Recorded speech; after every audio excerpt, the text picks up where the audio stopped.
Welcome once again to another edition of Shelf Life Book Reviews Online. As always, I thank you for taking the time to watch my video. Hopefully you will find them informative when you come to the bookstore and you make your purchases, that you will keep the two books that I'm about to review for you in mind. The very first book is The 620 Man by David Baldacci. This is published by Grand Central Publishing and it retails for $37. All of us have favorites in life. At one time, my favorite author was Stephen King. Then I guess it became Dean Koontz. And in the last, I'd say 15 plus years, it's David Baldacci. I have never ever read a David Baldacci book that was second rate. Every single one has been a stellar book, highly recommended, hard to put down, and this book is certainly hard to put down. It's a standalone book. He's created several series, the Atlee Pine, the Camel Club, the Memory Man, and many more. This one, hopefully, he might reconsider and make it a series as well, because it is definitely one for the ages. The book is very complex, so by giving you this review, it's only glossing over 1.2% of the entire book. Let's just say it is exceptional from first page to last. The book revolves around a gentleman by the name of Travis Devine.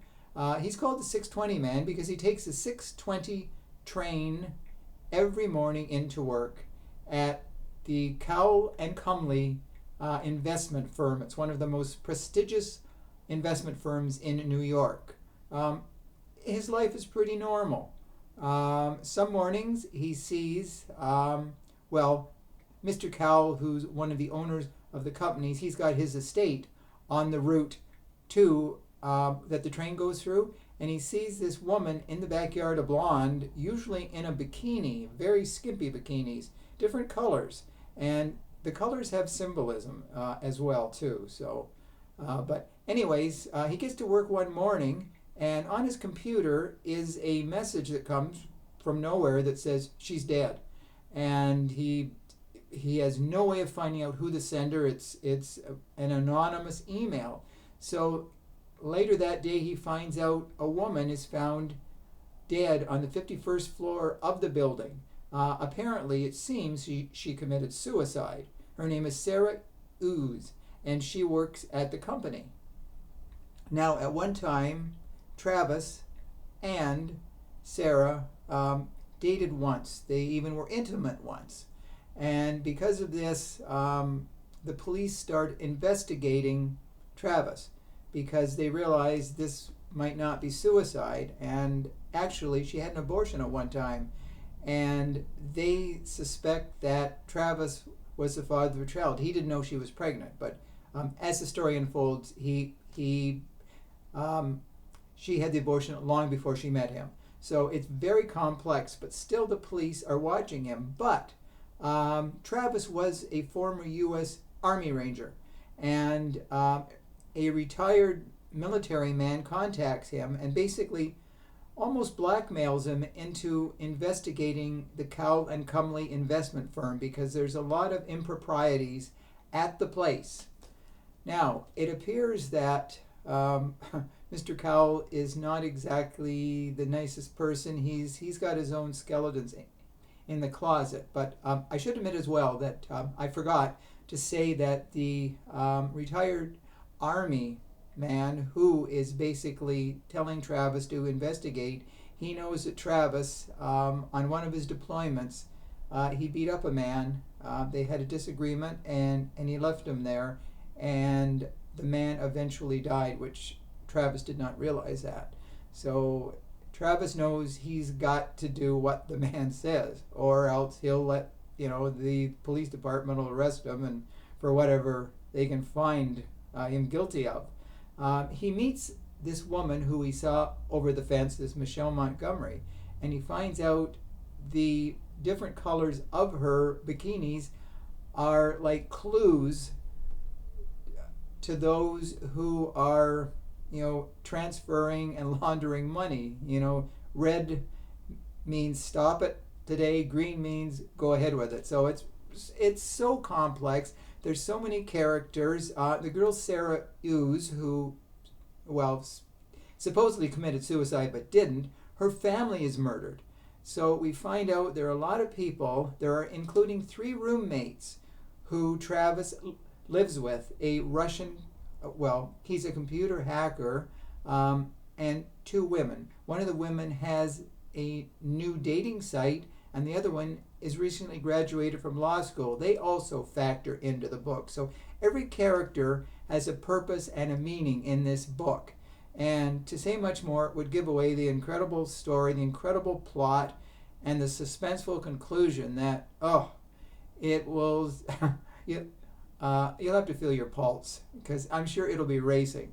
Because The 620 Man is definitely one of David Baldacci's best books. And that's saying a lot, because he's almost every one of his books is the best book. So if you're looking for a book that is exceptional to the max, run right out to the store and get this book. You will not be disappointed at all. Now, the second book I want to draw to your attention, which is not quite as exciting and thrilling and chilling as David Baldacci book, is The Shadow Murders by Jussi Adler-Olsen. This is translated from the Danish by William Frost, and it is published by Dutton, and it retails for $37.95. It is an interesting book. Jussi Adler-Olsen is Denmark's #1 mystery thriller writer. I was not familiar with his work.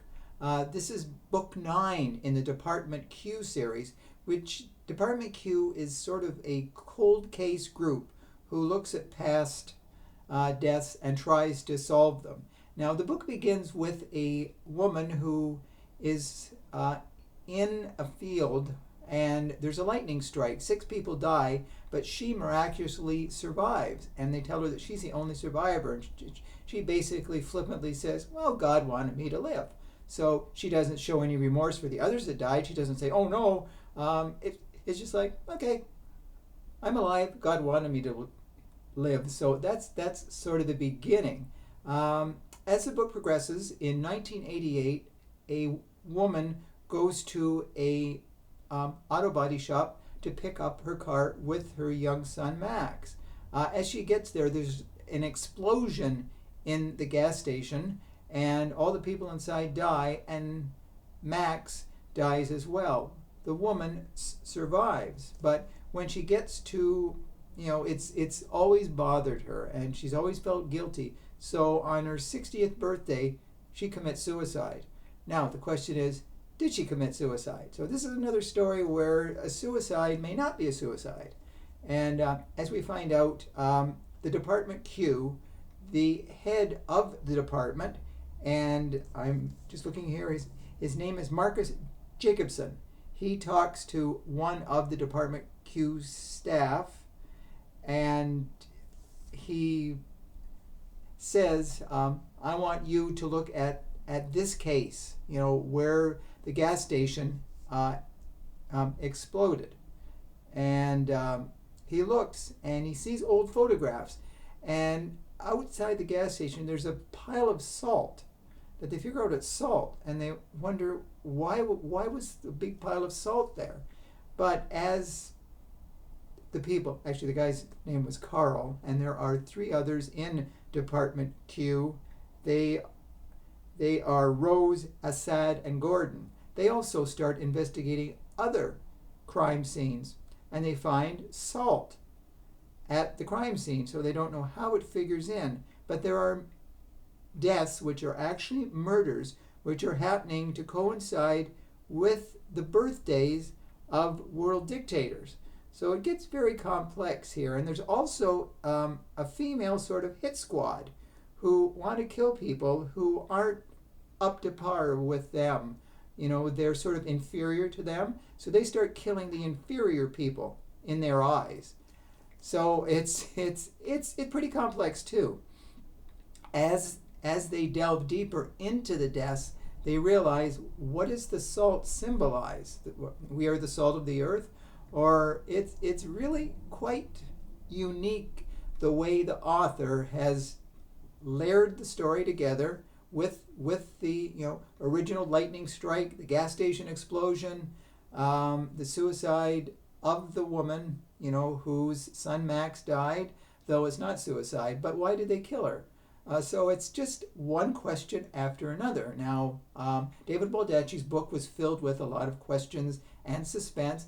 This book, to a degree, though I said, is not quite as compelling as the Baldacci book, but still a book that you should look for.